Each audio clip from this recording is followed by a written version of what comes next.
বিসমিল্লাহির রহমানির রহিম। সবাইকে স্বাগত জানাচ্ছি ভিসা প্রফেসরের আজকের আয়োজনে। আশা করছি সবাই ভালো আছেন এবং সুস্থ আছেন। দর্শক, আপনাদের দোয়ায় আমরাও আল্লাহর রহমতে ভালো আছি। আজকে আলোচনা হবে ইউরোপের সমৃদ্ধ দেশ সার্বিয়া নিয়ে।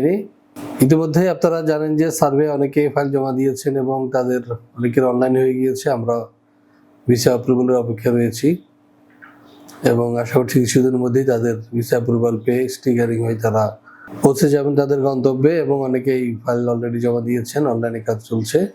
তো আজকের আলোচনাটা ঠিক সার্বিয়া নিয়ে। কেন সার্বিয়া যাবেন, সার্বিয়া যাওয়ার কারণ কি এবং কারা যেতে পারবেন, কি কি কাগজপত্র লাগবে বা কি কি যোগ্যতা লাগবে, খরচ কি হবে সে বিষয়ে বিস্তারিত তুলে ধরবো আজকের এই ভিডিওতে।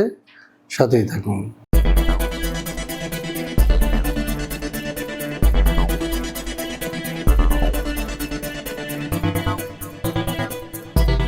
দর্শক, শুরুতে বলেছি যে আজকের আলোচনাটা সার্বিয়া নিয়ে। আপনারা নিশ্চয়ই জানেন যে সার্বিয়া হচ্ছে যে ইউরোপের নন সেনজেনভুক্ত একটি দেশ এবং আমি 4-5 বছরের মধ্যে আশা করা যাচ্ছে এটি সেনজেনভুক্ত দেশে পরিণত হচ্ছে। তো আমরা আশা করছি এর মধ্যেই আমাদের বাংলাদেশি ভাইয়েরা সেখানে গিয়ে পৌঁছাবেন এবং একটি সেনজেনভুক্ত দেশের যে সুবিধা সেগুলো উপভোগ করবেন। দর্শক, সার্বিয়া আপনি যাবেন এই কারণে যে সার্বিয়া যেতে হলে আপনি কোনো এম্বাসি ফেস করতে হবে না, আপনার ভিসা ঘরে বসেই পাবেন এবং আপনার সেখানে যে খরচ হবে সেটি তুলনামূলকভাবে অনেক কম। তো দর্শক, যারা নতুন রয়েছেন সার্বিয়া সম্পর্কে কম জানেন, চলুন দেখে আসি কেমন দেশ এই সার্বিয়া। দক্ষিণ পূর্ব ইউরোপের একটি স্থলবেষ্টিত দেশ সার্বিয়া। দেশটির উত্তরে হাঙ্গেরি, পূর্বে রোমানিয়া ও বুলগেরিয়া, দক্ষিণে আলবেনিয়া ও ম্যাসিডোনিয়া এবং পশ্চিমে মন্টিনিগ্রো, ক্রোয়েশিয়া, বসনিয়া ও হার্জেগোভিনা অবস্থিত। দেশটির রাজধানী বেলগ্রেড। সার্বিয়ার আয়তন 88,361 বর্গ কিলোমিটার। 2018 সালের এক হিসেব অনুযায়ী দেশটির জনসংখ্যা 87,62,000-এরও অধিক।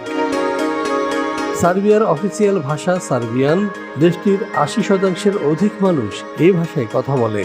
এছাড়া দেশটির প্রায় 15% ক্ষুদ্র নৃগোষ্ঠী Hungarian, Bosnian, Croatian, Albanian, Romanian, Bulgarian এবং রাশিয়ান ভাষায় কথা বলে। সংবিধান অনুযায়ী সার্বিয়া একটি ধর্মনিরপেক্ষ রাষ্ট্র, যেখানে বসবাসকারীরা তাদের ইচ্ছা অনুযায়ী ধর্ম পালন করতে পারে। তবে দেশটির 83% মানুষ খ্রিস্টান।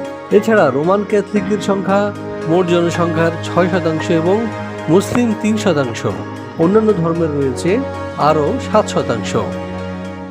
আমরা দেখে আসলাম কেমন দেশ এই সার্বিয়া। এবার আমরা যেটি জানবো সেটি হচ্ছে যে এদেশে কাজ করতে গেলে আমাদেরকে কোন কোন সেক্টরে কাজের সুযোগ রয়েছে। চলুন দেখে আসি সেই বিষয়ে আরো একটি প্রতিবেদন। ইউরোপের স্বাধীন রাষ্ট্র সার্বিয়া বলকান রুটের প্রধান ট্রানজিট দেশ হিসেবে পরিচিত। দেশটির অর্থনীতির বেশ কিছু খাতে চলছে গুরুতর শ্রমিক সংকট, কেননা প্রতি বছর আনুমানিক 30,000 সার্ব নাগরিক দেশ ছেড়ে চলে যাচ্ছে অন্যত্র। এমন অবস্থায় জরুরি ভিত্তিতে কর্মী নিয়োগ করতে চাইছে সরকার। গণপরিবহন, নির্মাণ ও হোটেল রেস্তোরাঁ সহ বেশ কিছু খাতে হন্যে হয়ে কর্মী খুঁজছে সার্বিয়ার নিয়োগকর্তারা। পর্যাপ্ত কর্মী না থাকায় ঝিমিয়ে পড়েছে পরিচিত এসব খাত। চলতি বছরের ফেব্রুয়ারি থেকে সার্বিয়ায় বিদেশিদের কর্মসংস্থান সংক্রান্ত নতুন আইনের আওতায় ওয়ার্ক পারমিট পাওয়া আগের চেয়েও অনেক সহজ হয়েছে। নতুন এই আইনে রেসিডেন্ট পারমিটের অনুমতি এবং ওয়ার্ক পারমিট পাওয়ার পদ্ধতিকে করা হয়েছে একীভূত। ফলে পুরো প্রক্রিয়া সম্পাদন করতে সময় লাগছে সর্বোচ্চ 2 সপ্তাহ। হ্যাঁ দর্শক, আমরা দেখে আসলাম কোন কোন সেক্টরে কাজ রয়েছে সার্বিয়ায়। এবার আমরা যেটি জানবো সেটি হচ্ছে এসব সেক্টরে কাজ করলে আমরা বেতন ভাতা কি পাবো বা কি কি সুযোগ সুবিধা রয়েছে। চলুন দেখে আসি আরো একটি ভিডিও প্রতিবেদন। সার্বিয়ার বিভিন্ন সেক্টরে সাধারণত বেতন ভাতা হিসেবে যা দিয়ে থাকে এর মধ্যে রয়েছে যেমন রিসেপশনিস্ট 75,000 থেকে 90,000 টাকা, ওয়েটার বেতন পাচ্ছে 80,000 থেকে 1 লাখ টাকা, ডেলিভারি ম্যানের বেতন 80,000 থেকে 1,20,000। এছাড়াও ড্রাইভিং পেশা যারা যুক্ত হবেন তাদের বেতন ৬৫,০০০ থেকে ৮০,০০০ টাকা। এছাড়াও রয়েছে কনস্ট্রাকশন শ্রমিক, যারা বেতন পাচ্ছে ৭০,০০০ থেকে ৯০,০০০ টাকা পর্যন্ত, এবং ইলেকট্রিশিয়ানের বেতন ৬৫,০০০ থেকে ৯০,০০০। এছাড়াও রয়েছে সার্বিয়ার শ্রম আইন অনুযায়ী অন্যান্য সুযোগ সুবিধা। হ্যাঁ দর্শক, আমরা দেখে আসলাম কি কি কাজ রয়েছে সার্বিয়া এবং কি কি সুযোগ সুবিধা রয়েছে। এবার আমরা যেটি জানবো সেটি হচ্ছে যে সার্বিয়া যেতে হলে আপনার ডকুমেন্ট বা কাগজপত্রের কি প্রয়োজন হবে। চলুন দেখে আসি আরও একটি ভিডিও প্রতিবেদন। সার্বিয়া যেতে হলে আপনার শিক্ষাগত যোগ্যতা হবে ন্যূনতম এসএসসি, বয়সসীমা 18 থেকে 45। যে কোনো কাজে হতে হবে পারদর্শী। শরীরে এইডস, ক্যান্সার, হেপাটাইটিস সি কিংবা করোনা থাকা এবং কোনো ফেক ডকুমেন্টস থাকা চলবে না। ফাইল জমা দিতে আপনার প্রয়োজন হবে ভ্যালিড পাসপোর্ট, ছবি, শিক্ষাগত যোগ্যতার সনদ, কাজের অভিজ্ঞতার সনদ, পুলিশ ক্লিয়ারেন্স এবং বায়োডাটা। আমরা দেখে আসলাম কি কি ডকুমেন্ট লাগবে সার্বিয়া যেতে। এ বিষয়ে আপনাদেরকে বলি যে সার্বিয়ার যে কাগজপত্র আপনারা জমা দিবেন সেগুলো যেন অরিজিনাল হয়, কোনো ফেক কাগজপত্র দিয়ে আপনি সার্বিয়া যেতে পারবেন না।